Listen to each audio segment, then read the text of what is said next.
The rain was relentless that night. It slammed against the glass windows of Parkside Market, rattling them like a warning. Inside, the fluorescent lights buzzed softly, the smell of wet coats and fresh bread mingling in the air. And there she was, Sophia Carter. Perfect posture, tailored coat, designer purse hanging from her arm like a trophy. She looked like someone who had never once in her life worried about money. But in that moment, at the checkout counter, with a growing line of restless customers behind her, she was trembling. Her card had just been declined. Once. Twice. The third attempt left her cheeks burning red. She fumbled inside her purse, her manicured nails scraping against credit cards and receipts. Behind her, sighs turned into mutters. Footsteps tapped impatiently. And then, a voice. Soft. Calm. Almost too quiet to be heard above the storm outside. Let me get this. Sophia froze. Slowly she turned. Behind her stood a man. Ordinary clothes. Kind eyes. His young daughter peeked shyly from behind his legs, clutching a stuffed elephant with ears nearly as big as her face. I couldn't possibly, Sophia stammered. But the man was already swiping his card. It happens to everyone, he said, offering her a smile that felt like shelter. Just pay it forward sometime. Before she could even thank him properly, he and his daughter slipped away into the rain, their silhouettes swallowed by the storm. That's just Michael, the cashier remarked with a shrug as he bagged Sophia's groceries. Always looking out for others. Michael. The name lingered. The next morning, sunlight broke gently through thin curtains in a modest apartment across town. Michael Reed moved quietly in the kitchen, careful not to wake his 7-year-old daughter, Emma. The place wasn't much, 2 bedrooms in an old building where the pipes coughed more than they flowed, but Michael had turned it into a home. Children's drawings plastered the fridge, stick figures and rainbows fighting for space. A small stack of architecture magazines sat neatly on the counter, the only relics of the career he once had. He poured coffee into a battered thermos, then began preparing Emma's lunch, peanut butter and banana slices cut diagonally, the only way she'd eat them. His hand brushed against a silver frame on the counter. A frozen smile stared back at him. Anna, his wife. 3 years gone. And yet sometimes, when the bed was too cold, he still reached across the sheets, expecting to find her there. Daddy. He looked up. Emma stood in the doorway, hair a messy halo, still clutching the elephant she hadn't let go of since the funeral. Morning, sunshine. His whole face softened. Ready for pancakes? While they ate, Emma's syrup-covered fork paused midair. Daddy, is Mrs. Watson still coming for career day? Michael hesitated. About that. I was thinking I might come instead. Emma's eyes widened. But you always work Thursdays. I can swap shifts, he said gently. Would you like that? Me talking about being a store manager. She nodded, grinning, so wider cheeks dimpled. Michael smiled too, but inside he couldn't help wondering. Would she even remember who he used to be? There was a time when he built gleaming towers. Time when he designed sustainable communities, places like Horizon Plaza, an award-winning project that had made headlines. Now, he managed inventory, stocked shelves, balanced cashier schedules. He told himself it was worth it. Every trade-off, every late-night doubt. Worth it for her smile across the breakfast table. Time for school, lily pad. Shoes on. Backpack zipped. Off they went. Across town, another world entirely.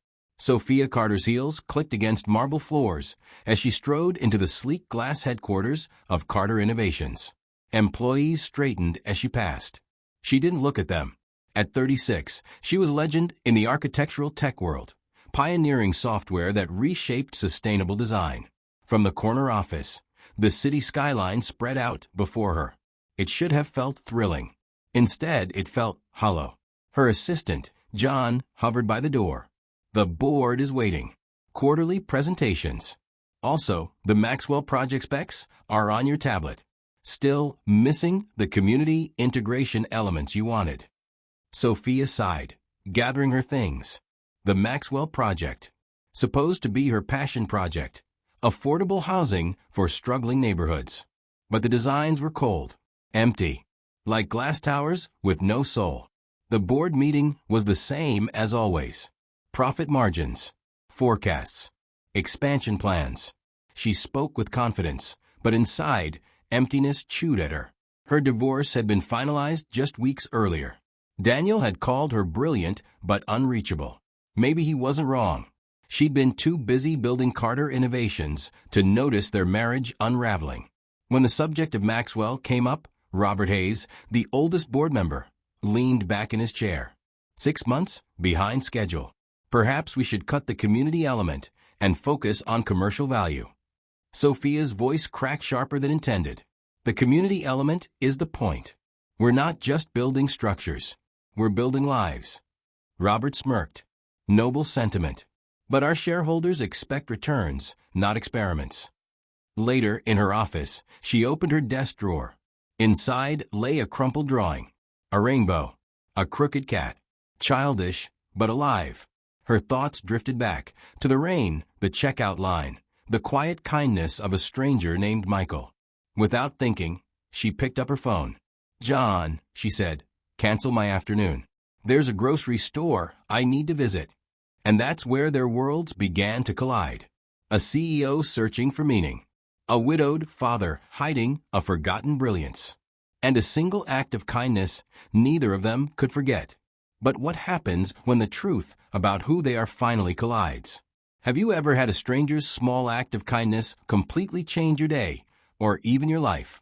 The Parkside Market was alive with the rhythm of a Saturday morning. Carts squeaked.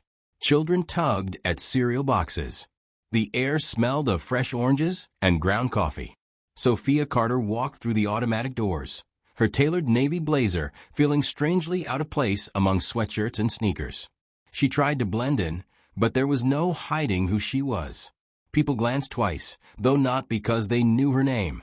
It was the way she moved, sharp, purposeful, like someone who didn't usually linger in grocery stores.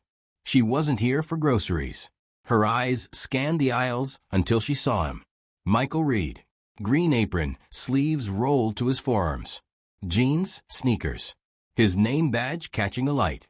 He was helping an elderly woman in the produce section, reaching a can from a high shelf. His daughter, Emma, sat nearby on a low crate, swinging her legs while sketching something in a notebook. Sophia pretended to examine avocados, though her heart thumped harder than it should have. There was something about the way Michael carried himself. Calm, steady, not a man in a rush, not a man trying to prove anything. Another employee hurried up to him with a problem about the inventory system. Michael didn't bark orders. He leaned in, patient, showing the younger worker exactly what to do, his voice even encouraging. She had seen dozens of leaders in glass towers, but here, in this grocery store, was leadership in its purest form. "Can I help you find something?" Sophia jumped, caught off guard. It wasn't him. Just another clerk. "No, I'm just browsing," she muttered, moving away, heat crawling up her neck. But she couldn't resist. Her feet carried her toward the customer service desk, where the shift manager sat flipping through schedules. "Excuse me," she said casually. "That man in produce." "Michael. He seems very capable." The manager chuckled. "Capable? He's the best we've got. Truth is, he's overqualified. Used to be an architect with Morgan and Brett before. Well, life happened. Their loss, our gain." Sophia nearly dropped her basket. Morgan and Brett. One of the most celebrated sustainable design firms in the country. Their work had shaped her career. Horizon Plaza, the project that inspired her early breakthroughs, was their masterpiece. And Michael Reed had been part of that team? She left the store with only a carton of milk and a head full of racing thoughts. This wasn't chance. This was something else. The following weekend, Sophia showed up somewhere she'd never imagined she would, a vacant lot. The community garden site for the Maxwell project. Parker Innovations had bought the land, and once a month, volunteers gathered to clean and plant, trying to make the space feel alive before construction even began. Usually, she sent her assistant John with branded t-shirts and catered snacks. Today, she came herself. Jeans, sneakers, ponytail. For the first time in years, Sophia Carter looked like an ordinary woman. "Miss Carter, we didn't expect you," the coordinator said nervously.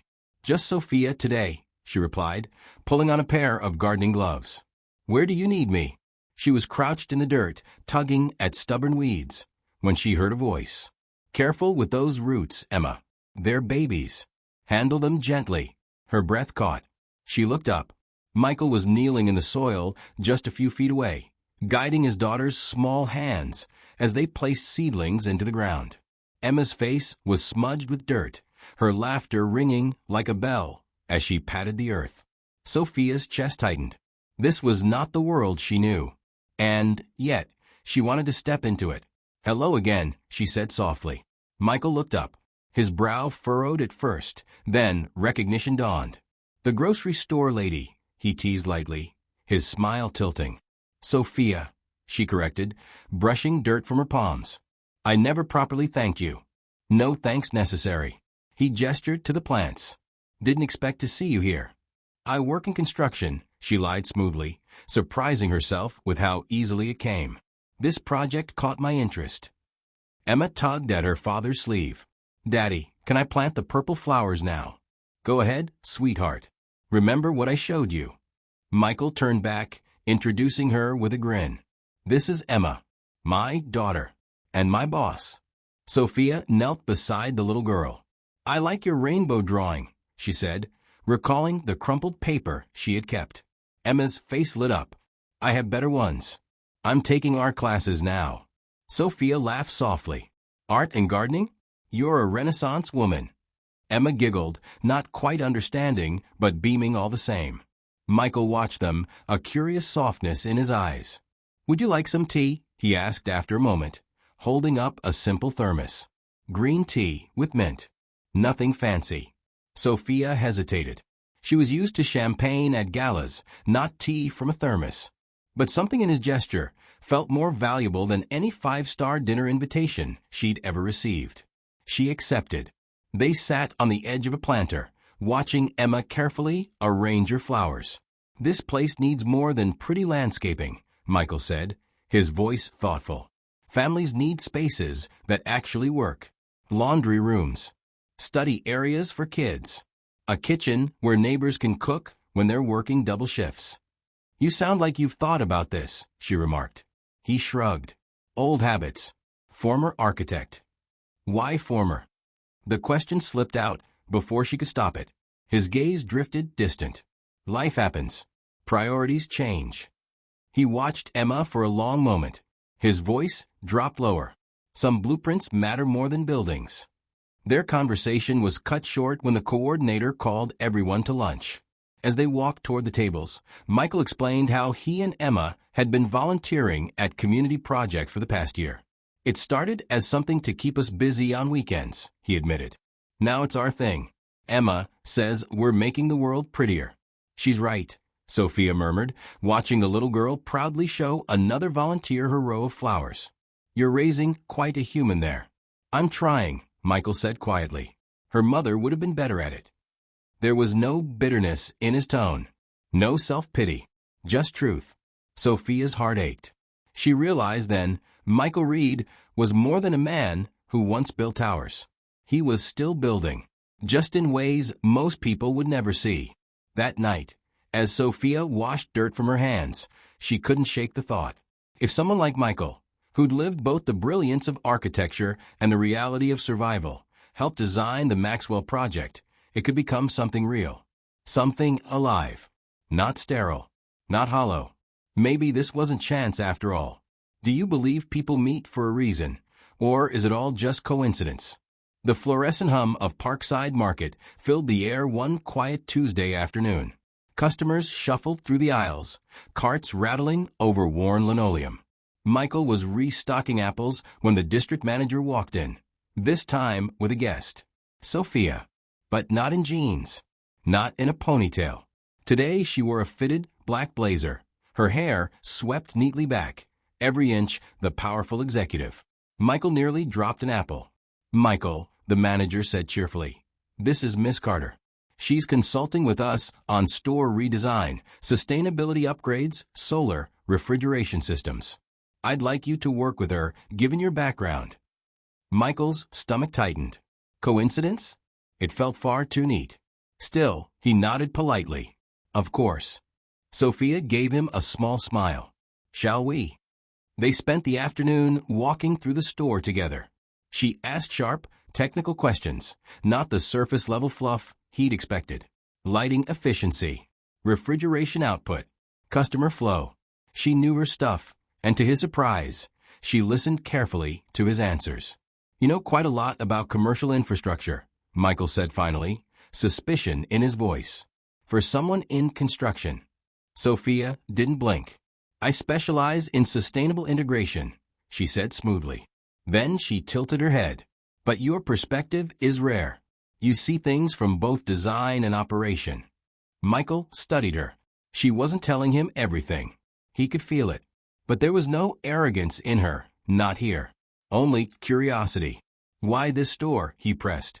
There are bigger ones in the chain. Her answer was quick, but her eyes softened. Because this community deserves it. And if sustainable practices work here, they can work anywhere.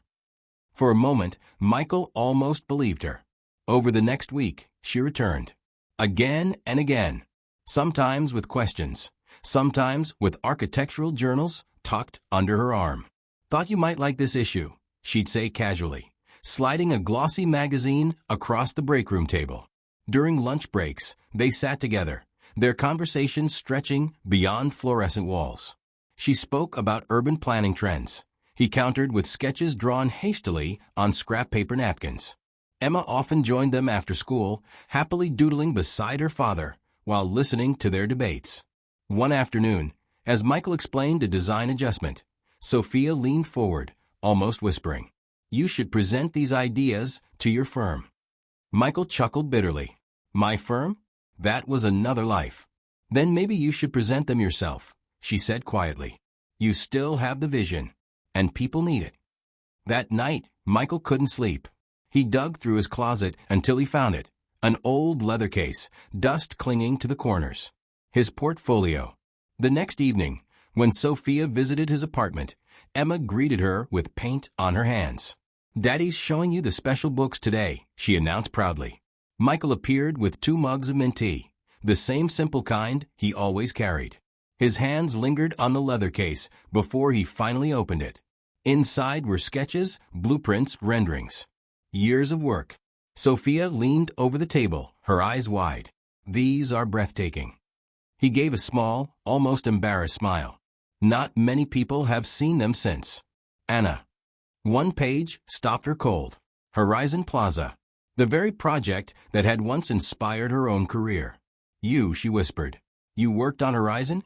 "Lead designer for the community integration elements," Michael admitted, his voice low. Though, of course, the headlines only remembered James Morgan. "I remember," Sophia said softly. "That project shaped the way I thought about sustainability." Something shifted in the room then. A recognition. A tether. 2 people who had walked different paths, yet carried the same fire inside them. Later that night, as Emma drifted asleep on the couch, Sophia asked the question that had burned in her chest all week. "What really happened, Michael? Someone with your gift doesn't just walk away." The silence stretched. Finally, he spoke. "My wife," he said, his voice steady but heavy. "Anna. Aggressive cancer. 5 years ago. The firm was supportive at first, but caregiving doesn't fit neatly into deadlines. After she passed, Emma needed me. She needed structure. Stability. The long nights, the travel, the constant pressure, architecture wasn't an option anymore. Not then." He traced the edge of a drawing with his finger. "Architecture was my dream. But Emma is my life. The career I sometimes regret leaving. The reason? Never." Sophia's throat tightened. There was no bitterness in his voice. Just love. Pure, unshakable love. Over the following weeks, their bond deepened. She brought him plans, not saying they were from her company. "Only concepts I'm reviewing." The Maxwell Project. Michael examined them, his pencil scratching against paper as he marked adjustments. "These communal spaces look nice on paper," he explained. "But they're disconnected from real life. If people can't naturally fold them into their routines, they'll sit empty. Sophia scribbled notes, nodding. His insights weren't just sharp, they were alive. Human. With every meeting, she carried his words back to her team. Slowly, the Maxwell project began to change. Less sterile, more real. And yet, each time their hands brushed across the table, each time his eyes lingered a second too long, Sophia felt the weight of her secret. She wasn't just a consultant. She wasn't just curious. She was the CEO. And sooner or later, the truth would shatter everything. If you discovered someone you trusted was hiding a huge truth about who they really are, would you forgive them?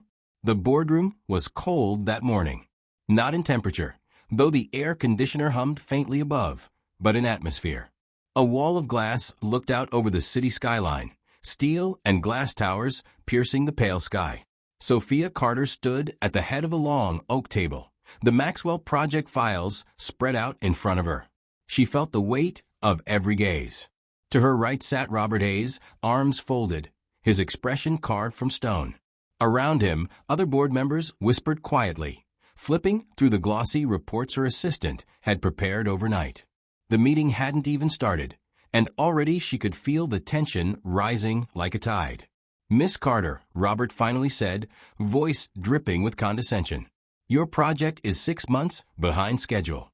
Costs are ballooning. Perhaps it's time to accept reality and redirect our resources to ventures with guaranteed returns."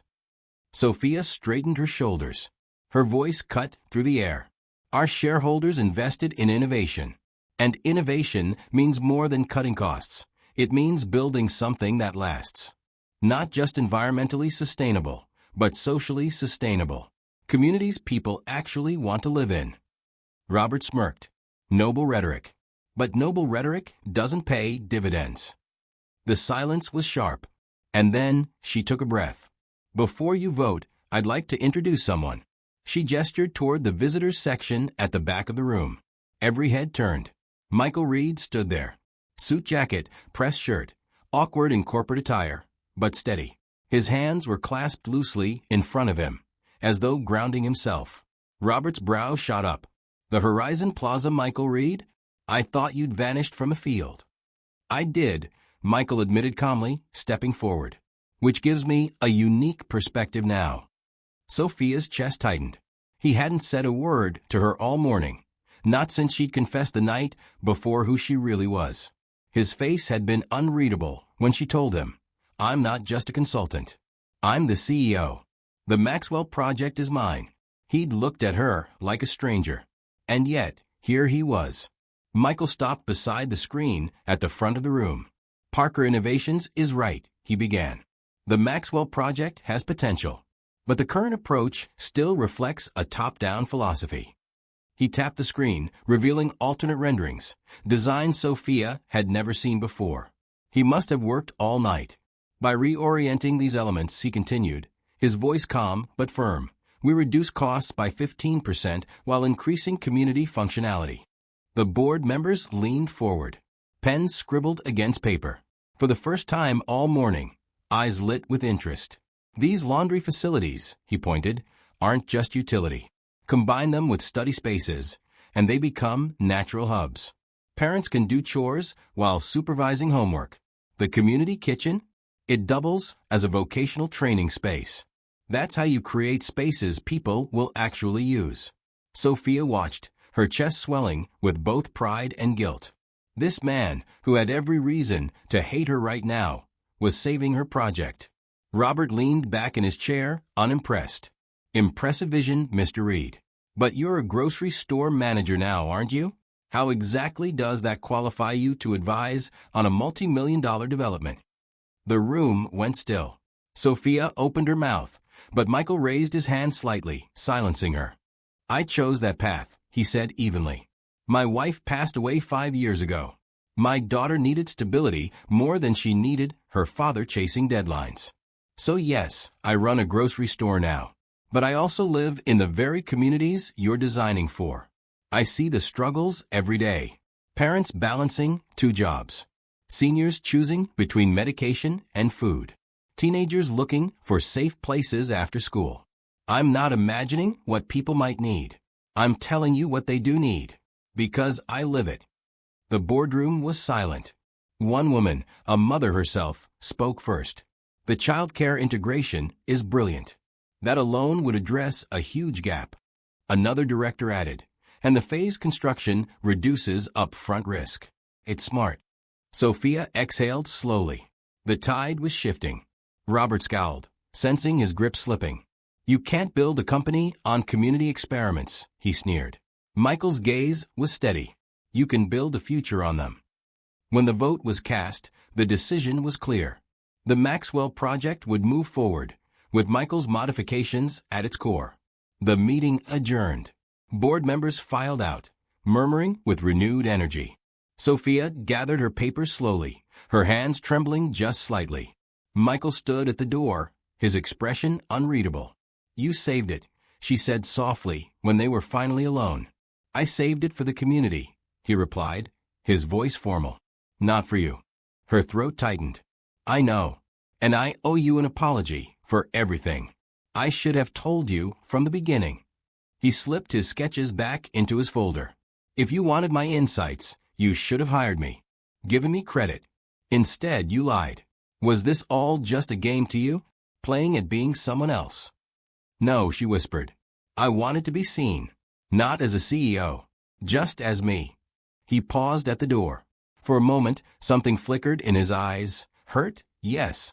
But something deeper too. Finally, he said quietly, why did you really come back to that grocery store, Sophia? Her answer caught in her throat. Because when you helped me that day, you wanted nothing in return. And that doesn't happen in my world. He didn't reply. He just left. And for the first time in years, Sophia Carter felt truly, utterly alone. That night, she sat in her corner office, the city skyline glowing outside. For all her power, all her success, she had never felt so powerless. The project had been saved. But the one person who had made it possible was slipping out of her life. And she didn't know how to stop him. What matters more, someone's honesty, or the reason they hid the truth in the first place? A week passed. Sophia buried herself in work, throwing every ounce of energy into implementing the revised Maxwell project plans. Reports flew across her desk. Meetings stretched into the night. On paper, everything was moving forward. But inside, she felt the void. She missed his voice, his questions, his way of grounding her when she drifted too high into blueprints and numbers. Even the ritual of mint tea in paper cups had become something she couldn't stop craving. And then, he came. Her assistant buzzed through the intercom. Miss Carter, there's a Michael Reed here to see you. He doesn't have an appointment. Sophia's heart stuttered. She nearly spilled her coffee as she rushed out to the reception area. He stood there in the lobby, wearing a modest suit that didn't quite fit his frame but made him look different. His hands clutched a slim folder. His eyes steady. Do you have a minute? He asked. Sophia nodded quickly. In her office, they sat across the sleek glass desk like strangers negotiating a treaty. Michael slid the folder toward her. My terms, he said simply. If you're still interested in having me consult on Maxwell. She opened it. Inside, a straightforward contract. Reasonable pay. Flexible hours that fit Emma's school schedule. Proper credit for his contributions. Professional. Clear. No warmth between the lines. These are more than acceptable, Sophia said, her tone carefully matching his. The team will be glad to have you. But before she could close the folder, he hesitated. There's one more thing. She looked up. Emma's school has career day tomorrow, Michael said. His voice softened slightly, but his eyes still held hers. She asked if you would come with me. Sophia blinked. Me? Why? Because, Michael almost smiled. She said, and I quote, Daddy builds pretty things, and Miss Sophia makes them real. Apparently, you've made quite the impression. Sophia felt her chest tighten. I'd be honored, she whispered. Something flickered in his expression, then something gentler than she'd seen in weeks. I'm not still angry, he admitted quietly. Disappointed, yes. But I understand. You're used to people seeing the CEO, not the person. To Emma, though, You're just the nice lady who likes her dad's drawings. He stood, collecting his folder. I'll text you the details. For what it's worth, I missed our conversations. Sophia swallowed hard. Me too. The next morning, Michael tugged nervously at his tie outside Emma's classroom. He looked like a man far more comfortable in rolled-up sleeves than in formal wear. Emma, however, was beaming, straightening his tie with all the seriousness of a 7-year-old. When Sophia arrived, Emma bolted across the room, throwing her arms around her. You came. Now, Daddy won't be nervous. The classroom was buzzing. Parents shuffled in with briefcases, stethoscopes, toolkits. Kids wiggled in tiny chairs, eager to show off their parents' jobs. Michael spoke first. He didn't have polished slides or charts. Just a small model he'd built from scrap, wood, and cardboard. Buildings tell stories, he explained simply. They shape how we live and how we feel. When you walk into a library, you feel quiet and calm. When you walk into a playground, you feel joy. That's architecture. It's how spaces talk to us. The children leaned forward, fascinated. He showed them how walls carried weight, how windows let in light. His hands moved with a quiet confidence that came from years of forgotten brilliance. When it was Sophia's turn, Michael introduced her. This is Miss Sophia. She helps make buildings better, for people and for the planet. Sophia knelt down so she was eye level with the kids. Think of buildings like trees, she said. Trees give us shade, fruit, oxygen. They give more than they take. That's how buildings should be, too. The children nodded, their eyes wide. Then came the inevitable. A boy shot up his hand. Is Miss Sophia your girlfriend, Mr. Reed? The room erupted in giggles. Both adults flushed crimson. Michael cleared his throat. She's my colleague. We work together on important projects. But you look at her the way my dad looks at my mom. The boy pressed, all smiles. Emma rolled her eyes. They're just friends who build stuff. Like Lego. But for grown-ups. The class dissolved into laughter. Sophia and Michael exchanged helpless glances, then laughter too. Afterward, as they walked down the hallway, the tension that had hung between them for weeks felt lighter. Kids have no filter, Michael muttered, loosening his tie. Emma was wonderful, Sophia said softly. She's so proud of you. He gave a small smile. It felt good. Talking about architecture again. Being architect dad instead of grocery store dad, just for a day. Sophia touched his arm. You never stop being an architect, Michael. It's how you see the world. They reached the school doors. Emma ran ahead to the playground, leaving them in a quiet, suspended moment. Sophia's words came before she could second-guess them. Would you like to get coffee? Or tea? I know a place nearby. The cafe was small, tucked into a quiet corner of the neighborhood. The barista greeted Michael by name, asking about Emma. They settled at a table in the back. Mint tea, steaming between them. Their old ritual. I've been thinking about your consulting offer, Michael said, after a comfortable silence. The terms make sense. But I need to know something first. Sophia's stomach tightened. What's that? Is this just about Maxwell? Or is there something else here? His directness stole her breath. Because for me, he continued, our conversations became about more than architecture. And I need to know if I've been misreading this. Sophia wrapped her hands around her mug, gathering courage. You haven't misread anything, she said softly. When you helped me at the grocery store, it was the first time in years someone was kind without wanting anything in return. At first, I was just curious. But somewhere along the way, it became personal. He held her gaze, waiting. And I was afraid, she admitted, her voice trembling. Afraid if you knew who I really was, you'd treat me like everyone else does. CEO Carter, not Sophia. For a long moment, silence. Then Michael reached across the table, his fingers brushing hers. For what it's worth, he said quietly, I like both. The brilliant CEO. And the woman who sits in the dirt planting flowers with my daughter. Sophia's eyes burned with unshed tears. I'm not looking to complicate your life, she whispered. Michael's thumb traced gently across her knuckles. Some complications, he said, are worth it. Weeks later, the community garden overflowed with color. The fountain Michael and Emma had designed trickled softly, children laughing as they splashed their hands in the water. Sophia stood watching, the smell of fresh soil and blossoms filling the air. She wasn't wearing heels today. No suits. Just jeans, sneakers, and a smile that felt lighter than it had in years. Michael approached, wiping dirt from his palms. Fountains working. Emma's appointed herself water quality supervisor. Sophia laughed, her gaze on the little girl arranging stones with great seriousness. "It's beautiful," she said. Michael followed her gaze, then looked back at her. "We make a good team." "We do," she agreed. He poured tea from his thermos, offering her the lid as a cup. Their fingers brushed, lingering just a second too long. "You know," he said softly, "I never thank you properly." "For what?" "For seeing me. Not just the grocery manager. Not just the architect. Just me." Sophia's smile wavered. "That works both ways. You're the first person in years who's seen past my title. No grand declarations. No dramatic gestures. Just their hands finding each other, fingers intertwining, steady and sure.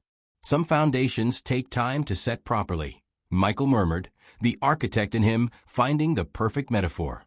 "But they're stronger for it." Sophia squeezed his hand. "Yes." Emma's voice rang out across the garden. "Daddy. Miss Sophia. Come see." They walked toward her together, hand in hand. And as Sophia looked at Michael, the man who'd once been just a stranger in a grocery store, she knew. This wasn't chance. This was a blueprint neither of them had planned. But maybe, just maybe, it was the most important one of all. Do you believe love finds us when we least expect it? Or do we build it, one choice at a time?